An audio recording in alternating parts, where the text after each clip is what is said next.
Why didn't you tell me? You only get to be my wife on paper. Do we have an agreement? I can hear my heart like a drum. No, I can't be falling for her. I can't let you be with him. Please don't do this, please. Hey guys, welcome back to Munlet Stories, where we bring you juicy and amazing tales straight from the heart. Now grab a glass of wine, sit back, and let's give you some juicy gist. Don't forget to leave a comment, hit like, subscribe, and join the circle, because here at Munlet Stories, every story begins with you. Aida Obi never planned to marry a Korean man. Talk less of a powerful one like Hanjun. But life has a way of turning simple days into shocking stories. It started one afternoon when her best friend, Nina, dragged her into the break room at work. "Aida, you didn't tell me your husband is that Hanjun," she whispered loudly. Aida blinked. "Which Hanjun?" "The famous lawyer now. Han Group's second son. The one girls on TikTok call Ice Prince." Aida sighed. "Nina, a beg shift. Don't tell anybody anything." Nina held her chest dramatically. "You married the richest cold face in Seoul and kept quiet? Me. Your friend." Aida rolled her eyes and looked away. She didn't know how to explain the truth. She barely understood it herself. A year ago, she met Hanjun only once. Their fathers were old business partners. His father wanted him married to calm company politics. Her father wanted her to have better opportunities in Seoul. They signed documents the same day they met. No romance. No sweet story. Just 2 signatures and a quiet, respectful bow. Now they lived together in a clean, silent apartment where even footsteps sounded disciplined. Hanjun was always polite. Always composed. Always distant. Every morning, he sat at the dining table with a cup of tea. "Good morning," Aida would say. "Morning," he replied, eyes on his tablet. He asked about her work schedule like an employer, not a husband. "What time will you return today? Will you need a car? Do you have a meeting?" Nothing more. No questions about her feelings. No soft jokes. No silly teasing. At night, things were different. In bed, he was gentle and careful, always asking for permission, always controlled. He never rushed her, never demanded anything reckless. Yet, after everything, he would turn away quietly and sleep with his back to her. Sometimes Aida wondered if he memorized a list of instructions on how to act like a perfect but emotionless husband. One night, after a quiet dinner, Aida gathered the courage to speak. "Hanjun, do you ever think we should talk more?" He looked at her calmly. "If you need anything, you can tell me." "That's not what I mean." "What do you mean?" Aida swallowed hard. "I don't know. Maybe get to know each other." He paused, as if the suggestion was confusing. "We are married," he said simply. "We manage our duties. We respect each other. That is enough." It hurt, even though she didn't expect love from him. After he went into the study, Nina called. "Aida, your marriage sounds like a business contract," Nina complained. "Is he at least sweet?" Aida laughed weakly. "He's consistent." Inside her heart, she added another truth. He is also lonely, even though he doesn't know it.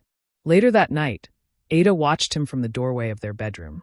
He sat at the edge of the bed, unbuttoning his shirt slowly, his face calm, unreadable. A husband she shared a bed with. A man she barely knew. That was their marriage. A silent house. 2 strangers wearing rings. Tomorrow would be the same. She expected nothing more. She didn't know yet. Everything was about to change. The next morning continued exactly the same way. Aida walked into the dining area, hoping something would feel different after last night's small conversation. Maybe Hanjun would look up and say something simple like, "Did you sleep well?" But he didn't. He sat with his tablet and tea, expression calm as usual. Without looking up, he said, "Good morning." "Morning," Aida replied, trying not to sound disappointed. She sat opposite him, watching how carefully he moved. Every action neat, quiet, and distant. It felt like living with a polite guest, not a husband. When she stood to leave for work, he asked his usual question. "What time will you return?" "Around 7. Send a message if you need a driver." "Yes." That was all. As she stepped out of the house, she realized something. She and Hanjun had shared a home for a full year, yet she didn't know his favorite food, his favorite music, or what made him laugh. She didn't even know if he liked having her around. At work, Nina messaged her every hour. "Nina, Aida, how do you survive in that frozen palace?"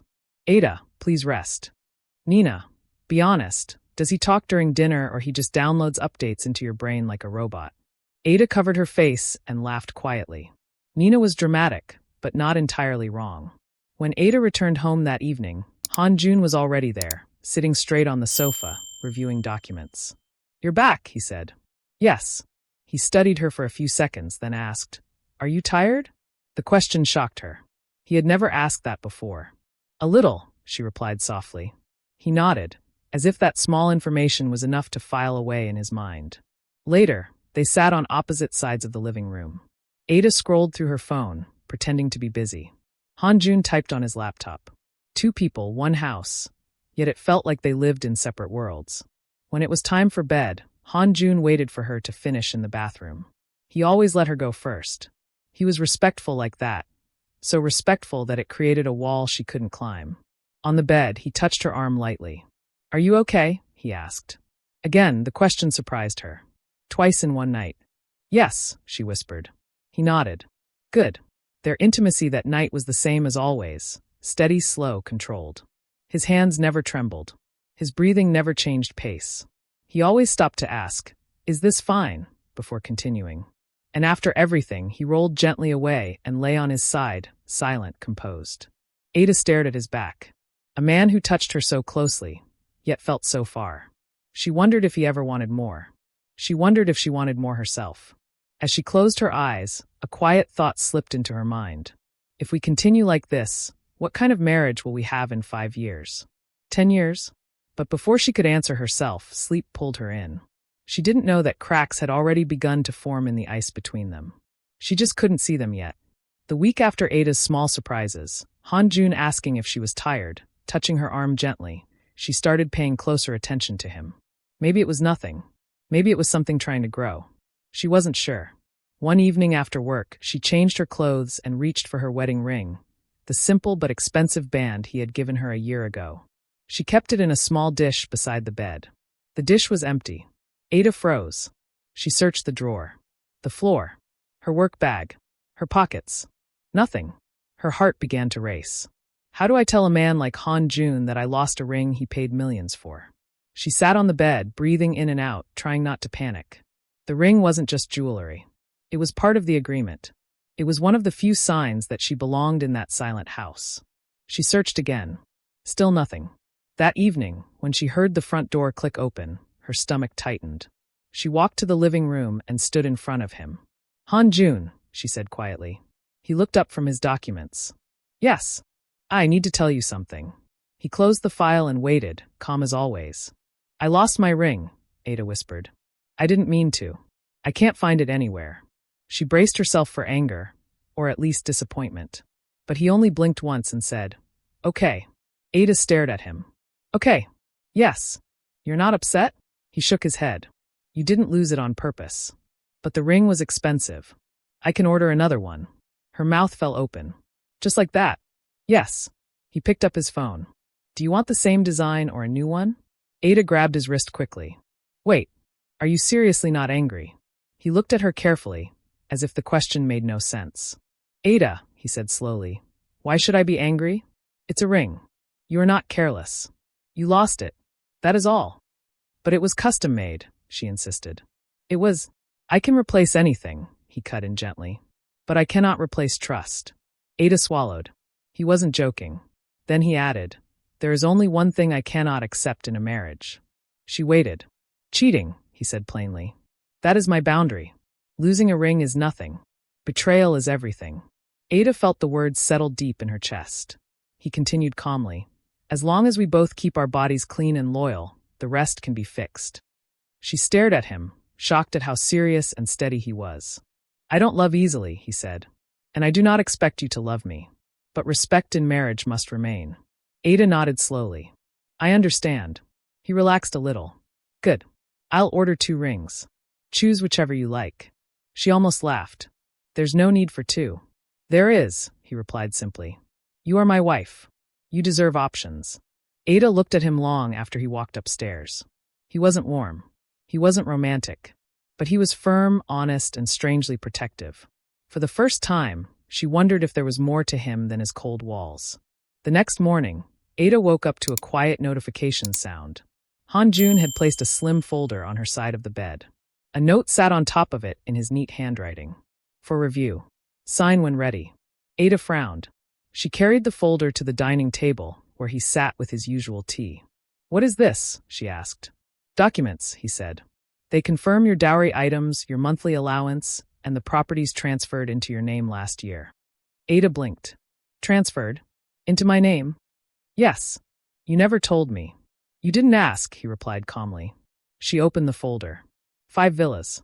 2 cars. 3 business shares. A monthly living allowance that made her hand tremble. Hanjun, why are all these in my name? It is standard for a legal spouse, he answered without looking up. Everything tied to you must be protected. But this is too much. No, he said simply. It is correct. Ada slowly sat down. I feel like you're giving me things to replace something else. He paused.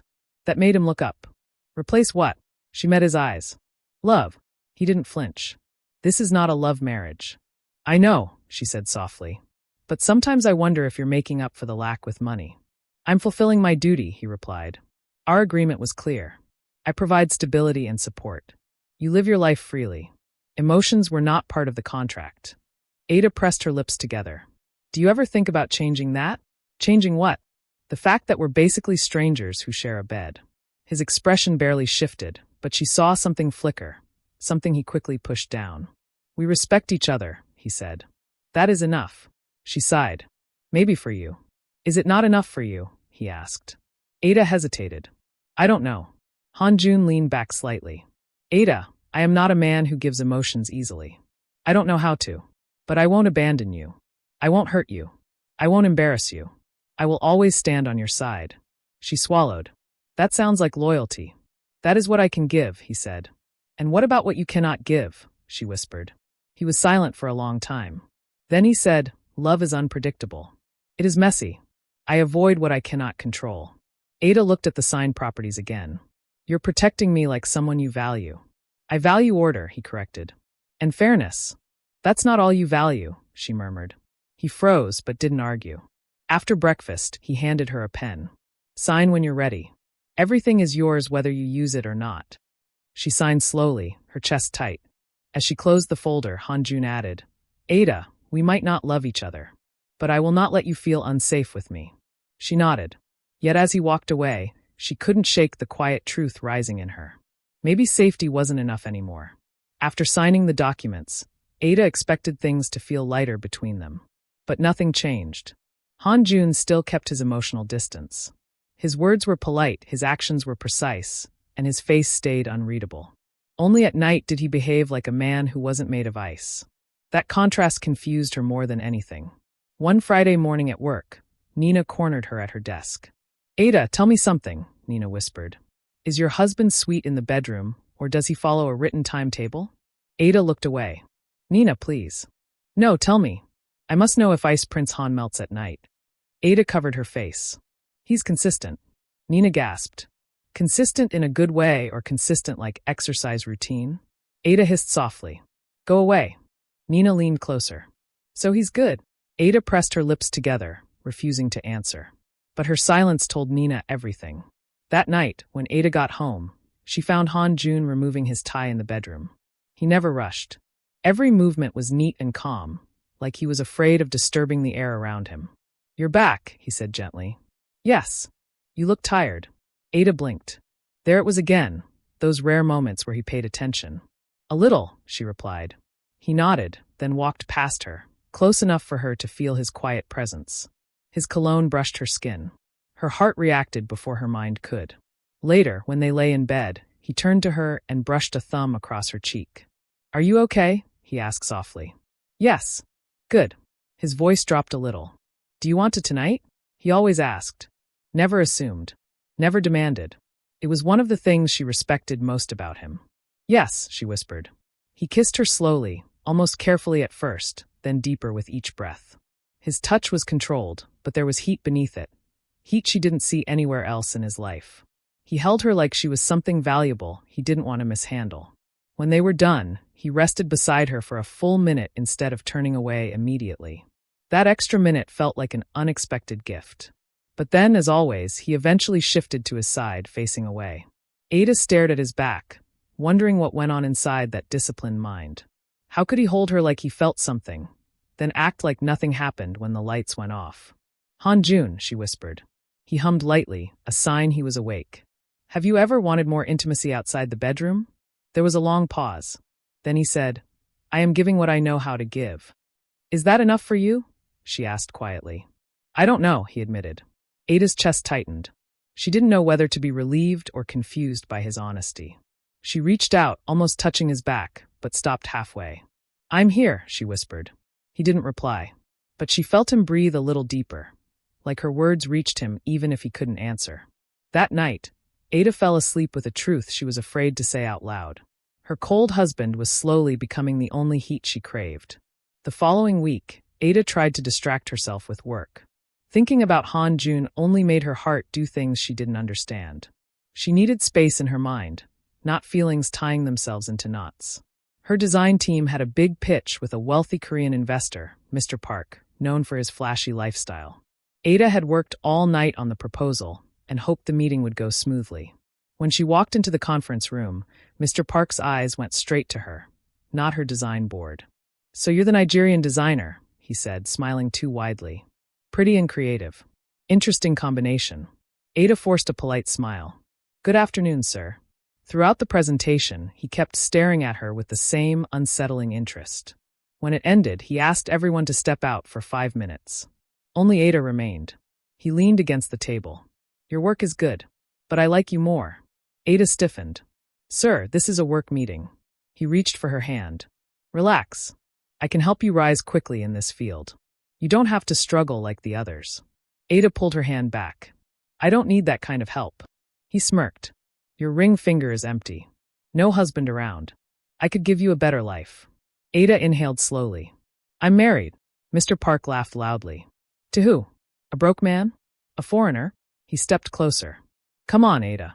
I can pay you $3 million a year just to be by my side. Ada stared at him. My husband gives me more than that monthly.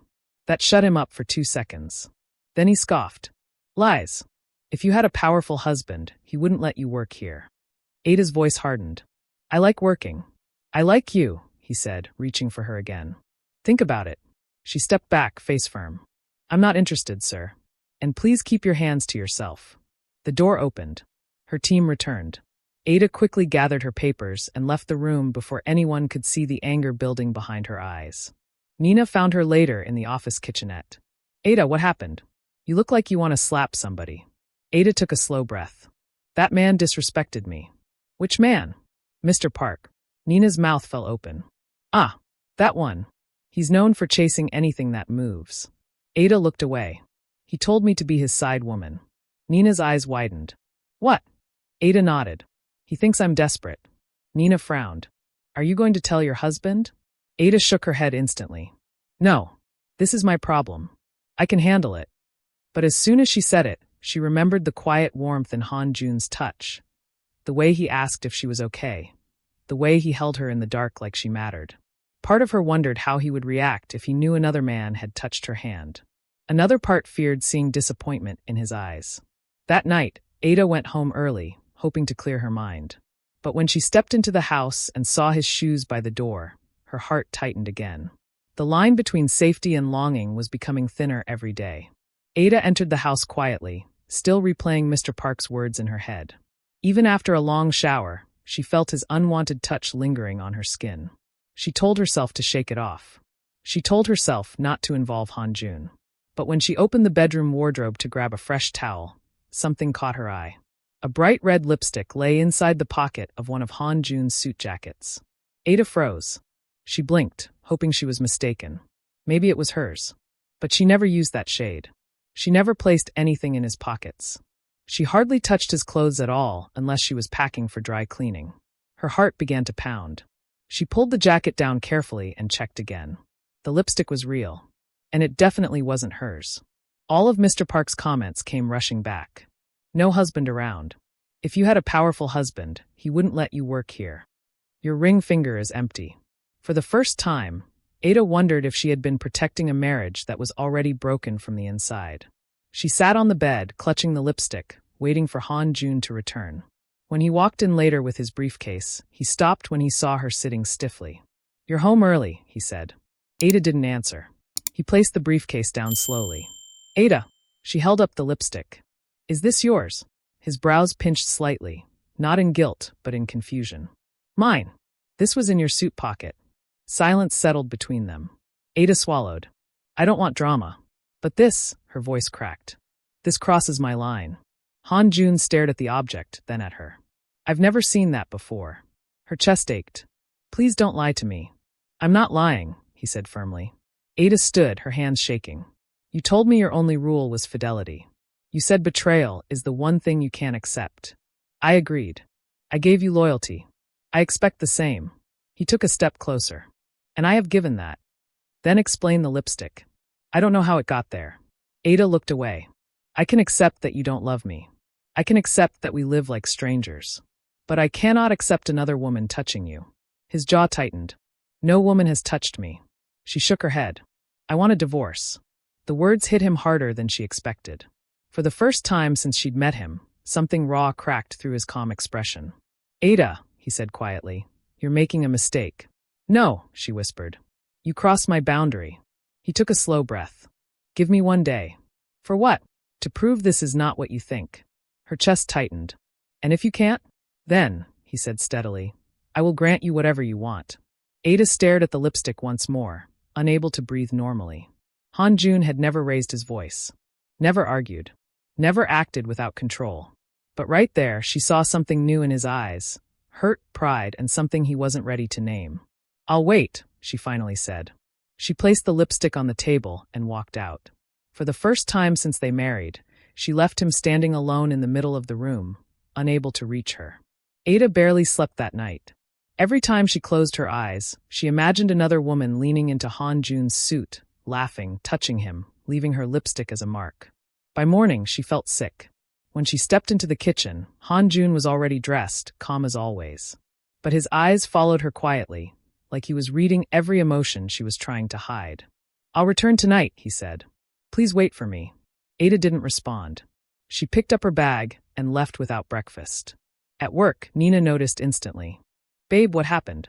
Your face looks like heartbreak and headache mixed together." Ada sat at her desk and whispered, "Nina, I found lipstick in his suit pocket." Nina gasped so loudly the whole office turned. "Lipstick? As in female lipstick?" "As in, yes." "Ah, that man? That cold robot. He cheated." Ada's voice cracked. "I don't know." Nina softened. "What did he say?" "He said he's never seen it before. He said to give him 1 day." "And you?" "I told him I want a divorce." Nina grabbed her hand. "Ada, are you sure?" "No," Ada whispered. "But I felt dirty. Like someone touched what's mine." Nina blinked. "Ada, you care." Ada looked away. "I didn't say that. You didn't have to." Before Ada could reply, her phone buzzed. "Hanjun, be home at 7. I'm bringing someone." Her heart dropped.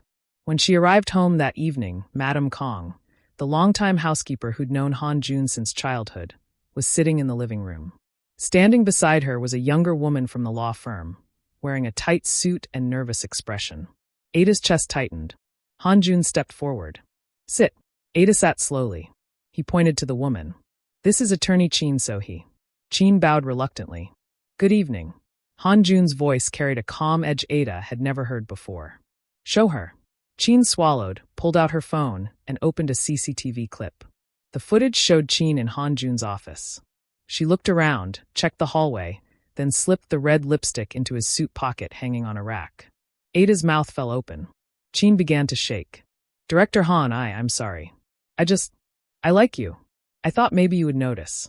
I didn't know your wife would." Hanjun cut her off sharply. "You tried to break my marriage because of a fantasy. I didn't mean." "Be quiet," he said. Ada stared at the screen again, heartbreak turning into pure disbelief. Hanjun stepped closer to Ada. "This is the truth." Chin bowed low, tears leaking from her eyes. "Director Han, please don't fire me. I made a mistake. Just ignore the lipstick." "You're done," he said coldly. "Your resignation letter is ready. HR will process it tomorrow." Chin broke down, but Madame Kong escorted her out. When the door closed, silence filled the room. Ada finally looked up at him. Why didn't you tell me sooner?" I didn't want you to leave the house thinking I betrayed you, he said quietly. I promised you honesty. Her throat tightened. I'm sorry. He shook his head. You reacted based on the one thing I told you matters most to me. I understand. She looked at the now empty doorway, then at the man who had never lied to her, not once. Hanjun, she whispered, voice shaking. I misjudged you. He exhaled a soft, almost relieved sound. Aida, I told you, he said gently. I don't cheat. And for the first time since they married, she believed him fully. After Chin's confession, the house felt different. Quieter, but not the cold silence Aida was used to. This one felt like a held breath. Every time she looked at Hanjun, her chest tightened with guilt and something warmer she wasn't ready to name. The next morning, as she prepared for work, he stood near the doorway. Aida, he said softly, I meant what I said. I will never betray you. She nodded, unable to speak without her voice shaking. When she arrived at work, her boss, Director Kim, called her into the conference room. Aida, he began, rubbing his forehead. We have a problem. Her heart sank. What happened? Mr. Park filed a claim against our company. He says your design proposal caused delays and losses. Director Kim slid a document across the table. He's demanding damages. Aida felt heat rush to her face. But he approved everything before the meeting. This is revenge because I rejected him. Director Kim sighed. I know, but he's powerful. If we lose this case, the board will blame our department. Aida clenched her hands. What do you want me to do? Stay calm, he said. We've hired an external law firm. Before Aida could ask which firm, the conference door opened, and Hanjun walked in. Her breath caught. Director Kim bowed quickly. Director Han, thank you for coming on short notice. Aida stared at Hanjun in shock. He hadn't told her anything last night. He nodded politely to Director Kim, then turned to her. Aida. His tone was calm, but his eyes held something firm. Sit. She obeyed, still stunned. Director Kim explained the situation.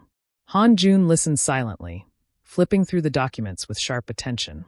When he closed the file, he said, We will counter. Director Kim blinked. Counter? How? Hanjun looked at Aida. Mr. Park harassed you. Provide details. Aida hesitated. I didn't want to involve you. You are involved, he said quietly. You're my wife. Her heart stumbled at those words. She recounted the meeting, Mr. Park touching her hand, offering money, mocking her marriage, trying to trap her alone.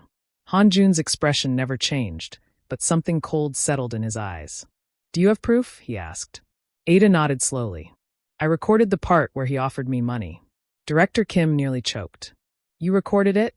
Aida pulled out her phone, opened the audio file, and placed it on the table. Mr. Park's voice filled the room. $3 million a year. Just be by my side.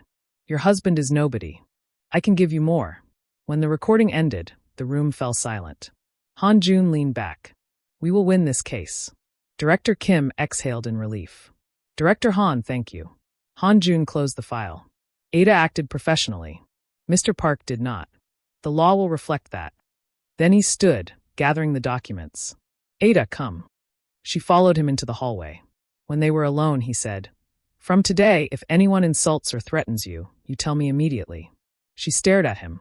Why are you going this far? He held her gaze steadily. Because no man touches my wife and walks away freely. Aida's breath hitched. There was no romance in his voice, no dramatic tone, just solid, unshakable conviction. For the first time, she realized something powerful. Hanjun might not know how to love out loud, but he knew how to protect, and he protected her like she belonged deeply to him. The day after the meeting, the company buzzed with whispers.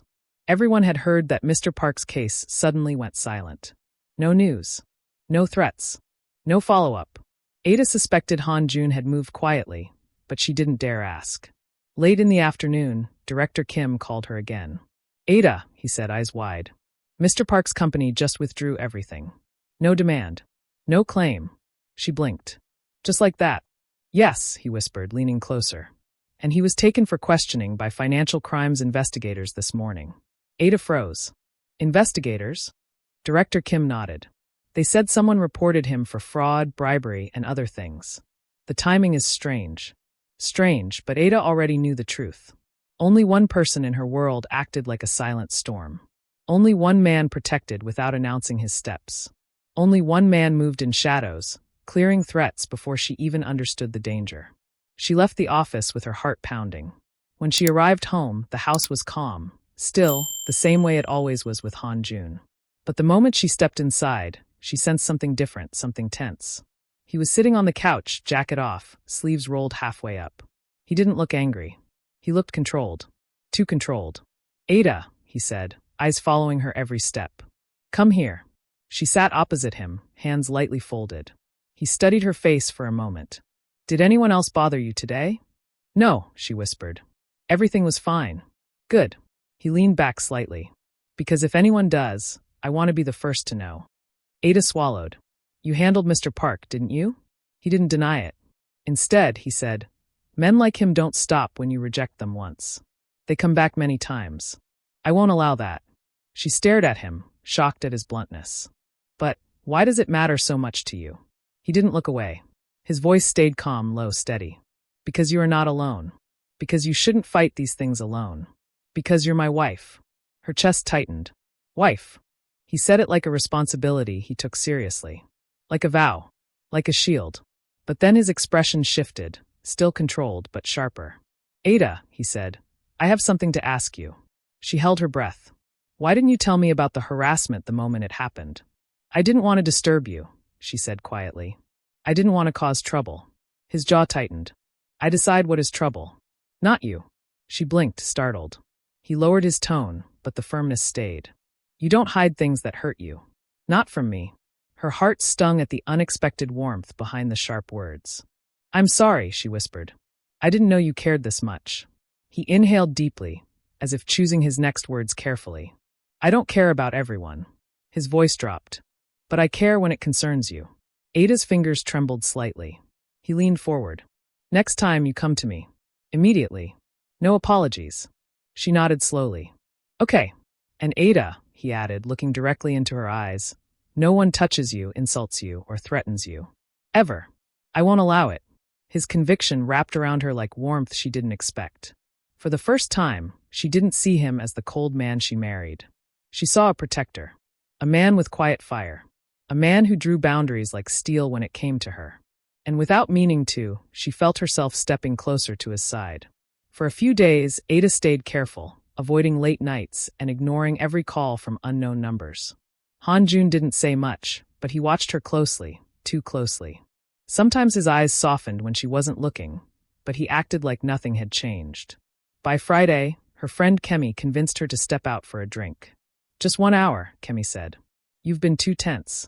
Ada hesitated, thinking of Hanjun's warning. But she also remembered his exact words. "I won't restrict your freedom."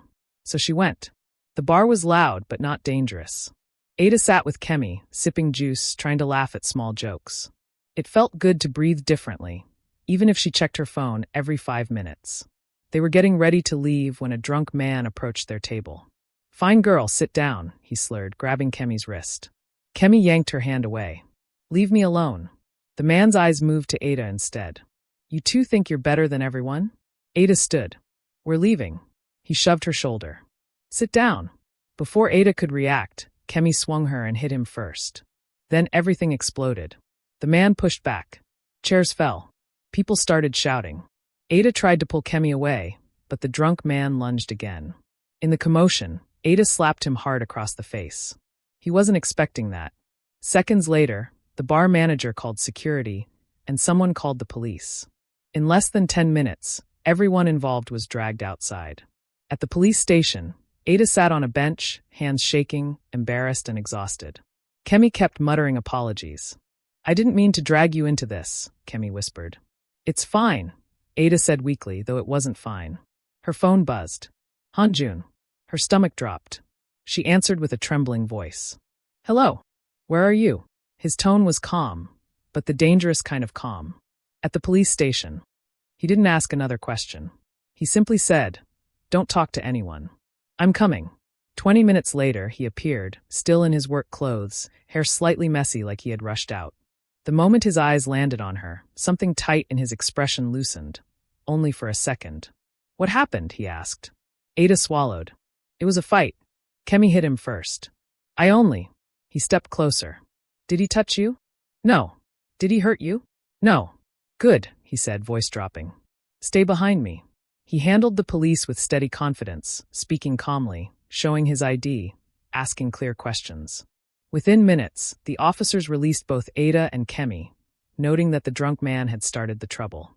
Outside, Aida exhaled shakily. Thank you. Hanjun didn't answer. He just looked at her, eyes unreadable. Then he said quietly, Aida, do you understand why I told you to call me? She looked down. Yes. And do you understand what could have happened if I wasn't here?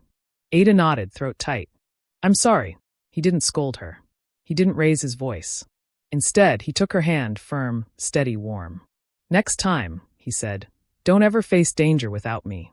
His words weren't anger. They were fear disguised as control. And Aida felt it deeply. The ride home was quiet but not cold. Aida could feel the tension around Hanjun, tight, controlled, simmering. He didn't shout, didn't accuse, didn't even sigh.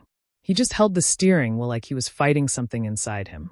When they reached the apartment, he opened her door before she could move. Come in, he said softly. Inside, Aida tried to keep a little space between them, but he stopped her with one sentence. Aida, he said quietly, don't walk away from me. She froze. He looked tired, more tired than she had ever seen him. Not physically, but emotionally. His voice was low, steady, but there was something raw underneath it. You were at a police station, he said. You were scared, and you apologized to me like I was a stranger. She lowered her eyes. I didn't want to bother you again. You're not bothering me, he said. You're my wife. The word felt different this time, full, heavy, sincere. She opened her mouth to speak, but he took a step closer. I didn't marry you for romance, he continued. And you didn't marry me for love. We agreed on boundaries. But Aida, his voice dropped. We are not strangers. She felt her chest tighten. I'm used to keeping distance, he admitted. It's easier. Safer. Clean. He paused. But you ignore every wall I built without even trying. And I don't know how to handle it. Aida swallowed, surprised. I never tried to break your walls. I just live, he finished. You live like you're not afraid of me. Like you trust me. Like you don't care how cold I look. The way he said it made her feel something warm and painful at the same time. He exhaled and sat on the edge of the couch. Sit. Aida hesitated but obeyed, sitting next to him, not far, not close. For a long moment, neither spoke. Then he asked, Why do you keep thanking me? She blinked. Because you helped me. You don't thank your husband for protecting you, he said quietly. That should be normal. But we were never a real couple, she whispered. Then let's stop acting like strangers, he replied. Her breath caught. He reached for her hand slowly, giving her enough time to pull away if she wanted. She didn't move. His fingers wrapped around hers, warm and firm. I don't want polite distance anymore, he said. Not with you. Aida felt something in her chest shift, like the ground had moved beneath her feet. She tried to speak, but her voice shook. I didn't know you wanted that. I didn't know either, he admitted. Not until tonight. He brushed his thumb over her knuckles, gentle and deliberate. You could have been hurt, he said, voice barely above a whisper. And I realized the thought of losing you terrifies me. Her eyes widened. He met her gaze directly, no walls, no coldness. Aida, don't be polite with me again. Don't distance yourself. Don't hide from me. A small breath escaped her. Okay, she whispered. He lifted her hand and pressed it against his chest. Good, he murmured. Because I want you close.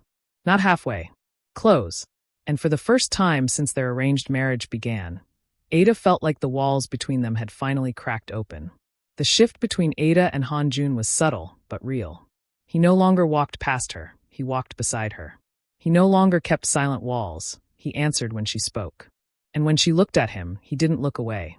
So when his aunt requested a family dinner, he surprised her with one simple sentence. I'll go with you. Aida almost choked on her tea. You want to come? Yes, he said calmly. You're my wife. That was all. The dinner was held at a private restaurant near Gangnam. Aida recognized the place immediately. Expensive, quiet, the type of location only old money families used. They arrived together, and the moment they stepped in, the entire table paused. Aunt Hyojin leaned forward with a teasing smile. Ah, Aida, you finally dragged our busy Hanjun out. Another cousin whispered loudly. He's even holding her bag. Hanjun didn't react. He simply pulled out Aida's chair and sat beside her. The meal began smoothly until Ranmi, one of his cousins known for sharp comments, leaned toward Aida. I heard you two have been married for a year, she said. Still no children? Ada smiled lightly. We're not in a rush. Rami scoffed. Maybe he doesn't want any with you. Before Ada could answer, Hanjun placed his chopsticks down. Ranmi, he said, voice calm but final. Don't speak about my wife like that. The table fell silent. Ada blinked, stunned by how quick and firm he was. Rami pouted. I was just joking. Don't joke at her expense. Ada hid her smile. Later in the meal, Rami tried again. Ada, your bag looks simple. Didn't you want something more elegant? Something that matches the family. Ada looked at her small black handbag. The one she bought before marriage, nothing fancy. Before she could speak, Hanjun reached under the table and placed something beside her chair. She didn't notice until he quietly said, Use this instead. Ada opened the box. Her breath caught. It was a Hermes White House limited edition. Rare, iconic, worth more than most apartments in Lagos. Everyone at the table gasped. Aunt Hyojin clapped softly. Ah, our Hanjun has good taste. Rami froze, speechless. Ada's hand shook slightly. Hanjun, this is too much. He looked at her, tone gentle but firm. It's not. You should carry what belongs to my wife. She swallowed. But you never said. You never asked, he replied simply. The rest of the dinner shifted instantly. Relatives who once ignored her now complimented her. Those who whispered about her now smiled politely. Some even tried to ask about her work. But Ada kept glancing at Hanjun, feeling something warm settling inside her. Not because of the bag, not because of the attention, but because he had defended her, quietly, decisively, and without expecting thanks. On the ride home, she held the box on her lap. You didn't have to do all that, she whispered. I know, he said. But I wanted to. Why? He met her eyes briefly before returning to the road. Because you're my wife. And today you should feel like one. Her heart thudded softly. Something between them was no longer shifting, it was settling. The Hermes bag became a quiet reminder of how much things had changed. Ada didn't carry it every day, but she kept it safe, sometimes opening the box just to stare at it and smile. Not because of the price, but because of the message behind it. Hanjun had taken her side. In public. In front of his family. Without hesitation. But the next shift came from something small, delicate, and far more personal. One morning, Ada was getting ready when she saw a velvet box placed on her dressing table. It wasn't there the night before. She opened it carefully. Inside was a jade bracelet, smooth and glowing with a deep green color. It looked rare, too rare for casual gifting. She touched it lightly, startled at how cold yet heavy it felt. As she turned it in her hand, she heard his voice behind her. It's for you. She looked back at him. For me? Why?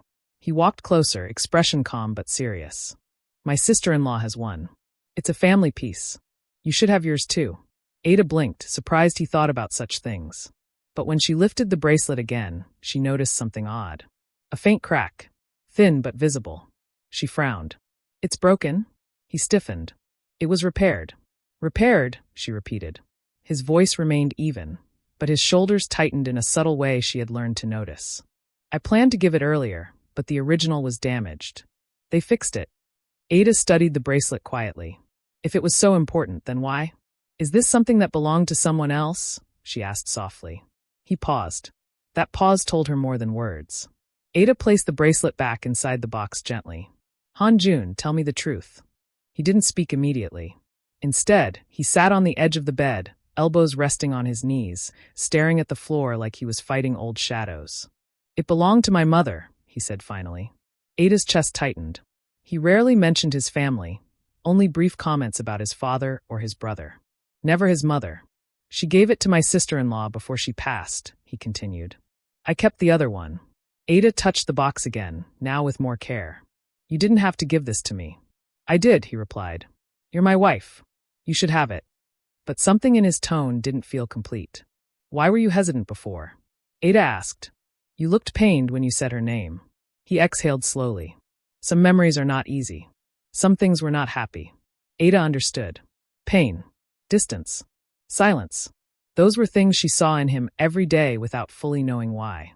I'm sorry, she whispered. He lifted his head slightly. Why are you sorry? For making you talk about something that hurts.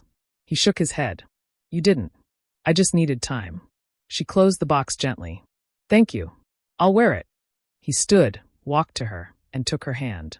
"You don't have to wear it every day," he said softly. "Just keep it. It means something." His thumb brushed over her knuckles. Aida felt her heart warm. "I will."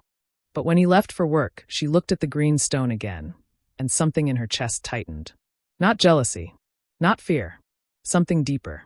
"I want to help him carry whatever pain is hiding behind this bracelet." And for the first time, Aida realized she didn't just care for him. She wanted to heal him. Aida couldn't stop thinking about the jade bracelet. All day, as she worked on new design layouts, she found herself touching her wrist, remembering the weight of the stone, remembering the crack, remembering the way Hanjun's voice tightened whenever he mentioned his mother. By evening, curiosity and worry had settled heavily on her chest. She wanted answers, not to satisfy herself, but to understand him. When she got home, the house was unusually quiet. Aunt Yunji, the older woman who had helped raise Hanjun since childhood, was arranging groceries in the kitchen. "Auntie," Aida said softly, "can I ask you something?" Aunt Yunji looked up with a warm smile. "Of course, dear. What is it?" Aida hesitated, then pulled out the velvet box. "Do you know about this bracelet?" Aunt Yunji froze. Her expression changed, not with anger, but with something close to sadness. "You should ask Hanjun," she said gently. "I did," Aida whispered. "But he didn't tell me everything." Aunt Yunji sighed, sat down, and motioned for Aida to sit beside her. "That bracelet," she began, "was part of a pair.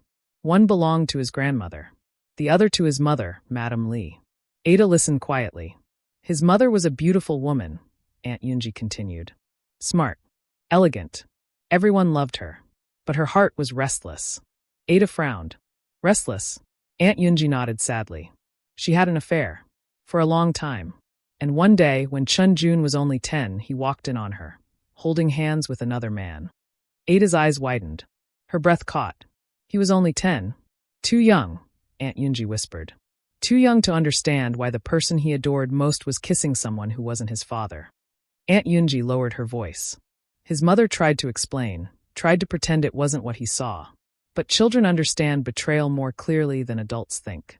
Aida felt a deep ache in her chest. "He stopped calling her Amma that day," Aunt Yunji continued. "He stopped smiling. He stopped trusting easily. And when Madame Li passed a few years later, he refused to attend the funeral." Aida pressed a hand to her heart. So that was the wound behind his coldness. The reason behind his control. The wall he had built long before she entered his life. "And the bracelet?" she asked quietly. Aunt Yunji smiled sadly. "The original cracked while he was arguing with her the day he found out. He threw it against the wall. But later, he picked it up and kept it." Aida's throat tightened. "He never intended to give it to anyone. Not until you." Aida looked down at the velvet box, suddenly afraid to touch it. "He gave it to you," Aunt Yunji said gently. "Not because of duty. Because your presence softens the places he once shut down." Aida blinked rapidly. "I didn't know." "You didn't need to know," Aunt Yunji replied. "But now that you do, treat that bracelet with care. It's not just jade." "What is it then?" Aida whispered. "It's the one thing he saved from the woman who broke him," Aunt Yunji said softly. "If he chose to give it to you, it means he trusts you with a part of his heart he never healed." Aida's eyes burned. And in that moment, she understood something clearly. She didn't just want to heal him. She was already falling in love with him. That night, Aida didn't sleep well. Every time she closed her eyes, she saw a 10-year-old boy standing in a doorway, staring at a mother who broke his trust. Saw him picking up a shattered jade bracelet. Saw him choosing silence instead of tears. By morning, the weight in her chest was too much to ignore. She placed the bracelet back inside its box and held it in her lap for a long moment.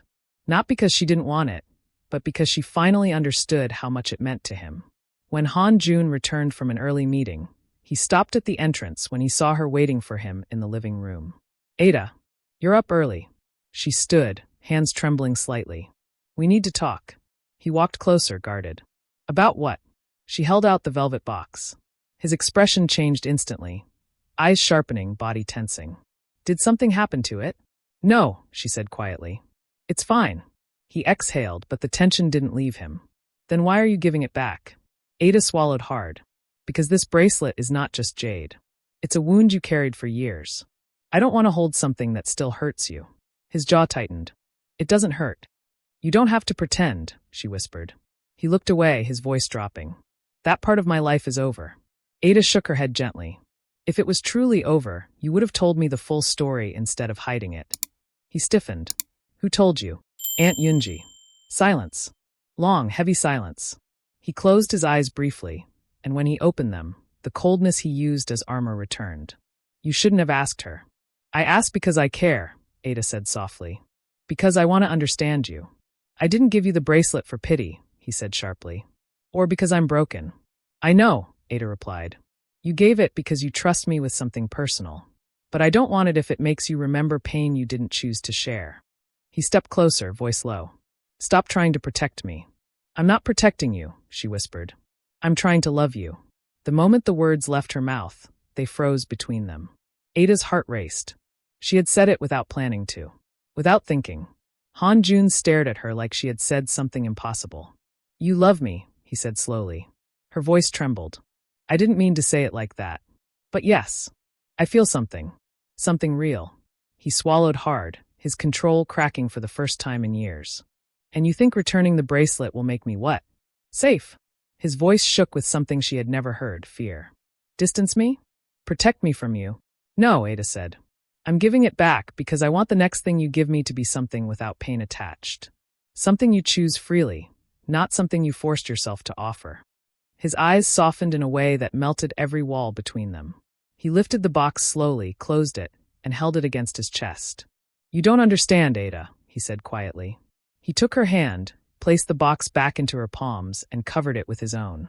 I didn't give this to you because I was ready, he whispered. I gave it because you're the only person I've ever wanted to give it to. Ada's breath caught. No one else, he said.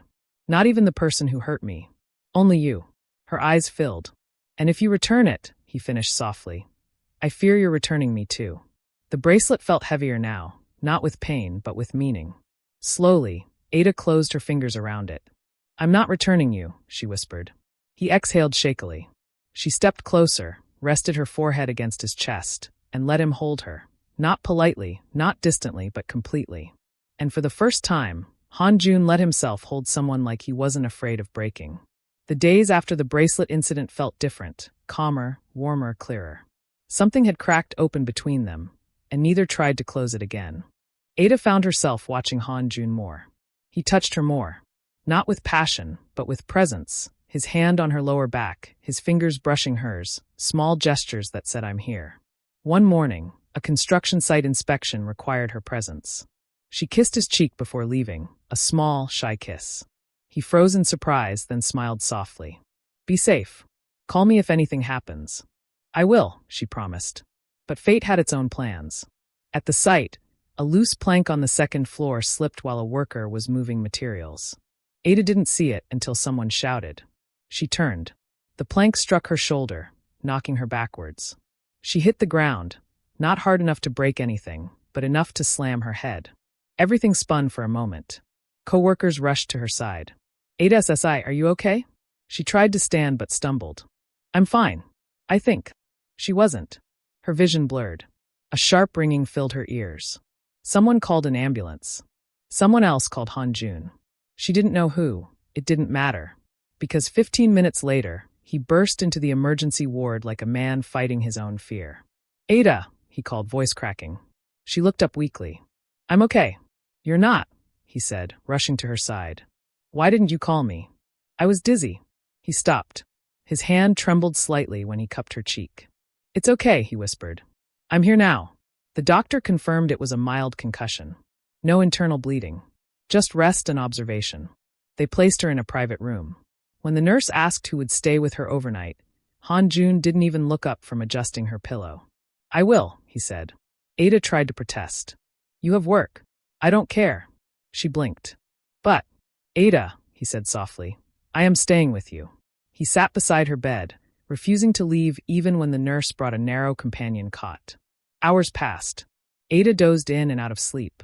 Each time she opened her eyes, he was there, adjusting her blanket, checking her water, brushing her hair from her forehead. At one point, she whispered, You don't have to watch me like that. His voice was quiet. I thought I lost you today. Her breath caught. He looked away, eyes tight. When they called, I felt something I haven't felt since I was a kid. Panic. Real panic. She reached for his hand, squeezing gently. I'm here. He exhaled shakily. Later that night, as she shifted uncomfortably in the hospital bed, he stood. This cot is too small for me, he muttered. She smiled weakly. You should go home. No.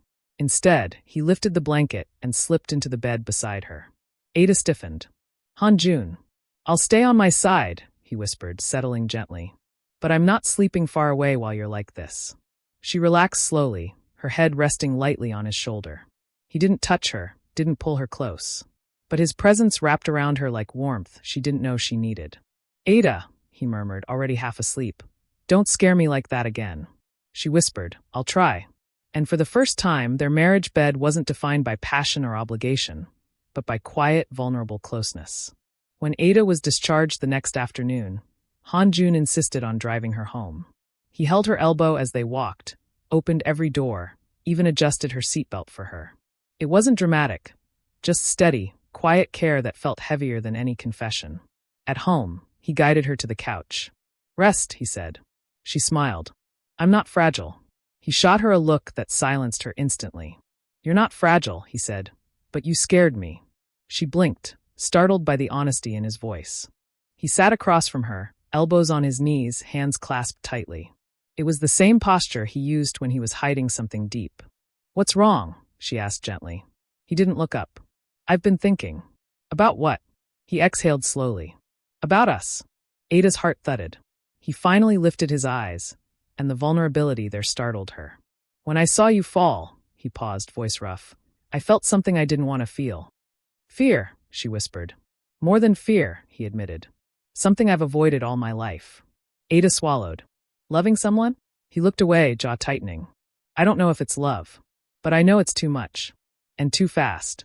Her chest tightened, not because she was hurt, but because she could hear the truth in his voice. He wasn't pulling away out of rejection. He was pulling away out of fear. Hanjun, she said softly. I'm not your mother. I know, he said quickly. Then don't punish yourself for caring. He looked at her again, something conflicted in his eyes. Caring means losing control. It means depending on someone. It means, he exhaled shakily. It means they can leave. Aida moved to sit beside him. Look at me, she whispered. He did. I'm not leaving, she said. You're not a 10-year-old boy anymore. You're not waiting for someone to choose someone else over you. He stared at her like she was speaking a language he didn't know he understood. She touched his hand. But I won't force you to feel anything. Not love. Not closeness. Not anything. His fingers curled around hers instantly, like he didn't want her to let go. That's the problem, he said quietly. I want you close. And that scares me. Aida leaned her head on his shoulder gently. He didn't move away. Then we'll take it slow, she murmured. I'm here. Not going anywhere. For a long moment, he just breathed, slow, heavy breaths like he was calming a storm inside him. Then he spoke, voice quiet against her hair. I don't want slow. She lifted her head slightly. His eyes were conflicted, but his hand tightened around hers. I want you, he confessed. But I don't know how to want someone without losing myself. Aida cupped his cheek lightly. Then we learned together. He swallowed hard, leaning into her palm. But she noticed something else, something subtle. He hadn't kissed her since the hospital. He hadn't touched her the way he used to. Not from lack of desire, but because he was scared of how much he wanted her. That night, after she fell asleep on the couch, he covered her with a blanket and stayed beside her, watching her breathe. He whispered into the quiet room. I don't want distance, but I don't know how to do this. Love was pulling him forward. Fear was pulling him back. And Aida, soft, steady Aida, was right in the middle, holding both sides without letting go. The next morning, Aida woke up alone on the couch. A folded blanket covered her legs, and a glass of water sat on the table beside her. The house was quiet, too quiet. She stood slowly and called out, Hanjun. No answer. Aunt Yunji poked her head from the hallway. Oh dear. He already left. What? He didn't wake me. He said you needed rest, Aunt Yunji replied. He mentioned a business trip. He left very early. Aida blinked. A business trip? For how long? A couple of weeks, I think. Her heart dropped. No message. No note. No goodbye. Just distance. At first, she waited patiently. Day 1. Day 2. Day 3. No calls. No texts. Not even a one-line update. She tried not to overthink. He's busy. He warned me he was overwhelmed. Give him space. He'll reach out. But by day 6, her chest felt heavy. By day 10, she couldn't sleep. By day 12, she started checking her phone every few minutes. She replayed his last words again and again. I want you, but I don't know how to want someone without losing myself. She wondered if she had pushed too hard. If loving him had scared him away. If her confession made him retreat behind the same walls he promised to lower. She stopped eating properly. Stopped joking with Kemi. Stopped sleeping on the bed. They had shared warmth there, and sleeping alone felt too sharp. Day 14. When Aunt Yunji noticed Aida staring blankly at her food, she sat beside her. You're worried? Aida forced a smile. No, I'm just tired. He'll come back, Aunt Yunji said. Hanjun always disappears when he is overwhelmed. But he always returns. Aida swallowed. But what if this time he doesn't? He will, Aunt Yunji said firmly. Because this time, he isn't running away from a problem. He's running away from something new. What's that? Feeling safe with someone. Aida's eyes stung. He has never trusted anyone this much, Aunt Yunji said. That alone is frightening for him. Aida nodded slowly, trying to swallow the ache. Day 17. Aida woke up before sunrise. She moved through the living room, straightened the cushions, opened the curtains, and sat on the couch. She stared at the door. She didn't know what she was waiting for. A message? A call? His voice. Finally, she whispered to herself, maybe I should let him go. Saying it hurt more than she expected. She looked at the jade bracelet on her wrist. It glowed softly in the morning light. Don't return me. His words echoed in her head. She sighed, pressing the bracelet gently against her chest. I miss you, she whispered into the empty room. I miss you so much. Her voice cracked. Tears filled her eyes. Just then a soft click. The front door unlocked. Aida froze. It opened slowly, and Hanjun stepped inside. He looked exhausted, eyes dark, clothes wrinkled, hair messy, as if he hadn't slept properly the entire trip. He shut the door, lifted his head, and saw her. For a moment, he didn't breathe. Then he exhaled shakily. Aida! Her eyes filled again. He stepped forward, slow, unsure, afraid. You're really here, she whispered. He swallowed hard. I came back. She stood, trembling. Why didn't you call? Why didn't you text? 17 days, Hanjun. He closed the distance between them in 2 steps. His voice was low, rough, and breaking. I tried, he said. Every day I tried. But every time I reached for my phone, I realized how much I missed you, and it scared me more. Her breath caught. He took her face in his hands gently. Aida, he whispered. I didn't stay away because I wanted distance. Her heart pounded. I stayed away because I realized something. What? She whispered. He rested his forehead against hers. I'm in love with you. For a moment, Aida couldn't breathe. His forehead was resting against hers, his hands warm on her cheeks, and the words he just said, words she had waited 17 painful days to hear, echoed in her chest. I'm in love with you. She gripped his sleeves gently, afraid she imagined it. Say it again. He opened his eyes slowly, voice low and steady. Aida, I am in love with you. A tear slipped down her cheek. He wiped it with his thumb, his own breath unsteady. I didn't leave to hurt you, he whispered. I left because I wasn't ready to feel this much.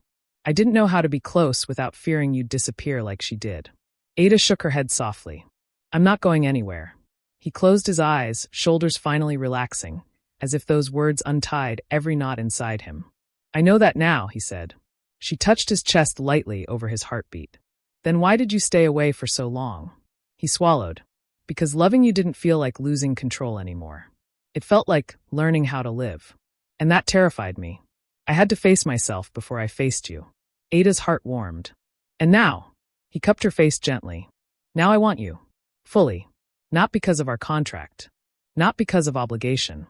His voice dropped. But because I choose you. Aida exhaled shakily, leaning into his touch. I choose you too.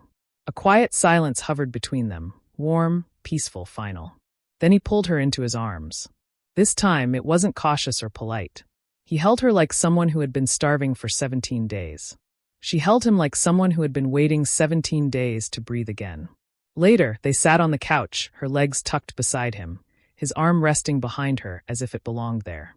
He looked at her wrist and traced the jade bracelet gently. You kept it, he murmured. Of course, she whispered. It's part of you. It's a reminder of my past, he said. It's also a promise of your future, she replied. He looked at her, a long, searching look, then nodded. Ada, I want to talk about us. She straightened nervously. Okay. He took her hand in both of his. Let's end the contract. Her breath caught. He continued before she misunderstood. I don't want a marriage with rules. Or distance. Or conditions. He looked directly into her eyes. I want a real marriage. One we choose every day. Her heart pounded. Are you sure? Yes. He lifted her hand to his lips. I want to be your husband, not on paper, but here. He touched his chest. And here. He touched hers. Ada felt something warm spread through her whole body. I want that too, she said softly. He kissed her forehead, a slow, lingering kiss that said everything words couldn't. Then from today, he whispered, no more contract. Only choice, she finished. He smiled, soft, rare, real. The kind of smile she had never seen on him before she came into his life. Ada rested her head on his shoulder, closing her eyes. Soul moved quietly outside their window, but inside, everything felt new. A past filled with silence. A marriage filled with distance. A contract filled with rules. All replaced by one simple truth. They loved each other. Not by force. Not by duty. But by choice. The beginning of something real. Something warm. Something theirs. From contract to choice. This time they were both all in. Thank you so much for staying with us till the very end of this story. If you enjoyed it, please don't forget to like this video, share it with your friends, and leave a comment below. We'd love to hear the lessons you learned and your thoughts on how we can continue improving to give you the very best. Here at Munlet Stories, every tale is crafted with passion, care, and dedication. Our mission is simple: to entertain, inspire, and connect us all across cultures and hearts. So, keep the conversation alive in the comments, and don't forget to subscribe and hit the notification bell so you never miss a new episode. Till next time, we are Munlet Stories, bringing you amazing tales that touch hearts and spark imaginations. Stay blessed. Stay inspired. See you in the next story.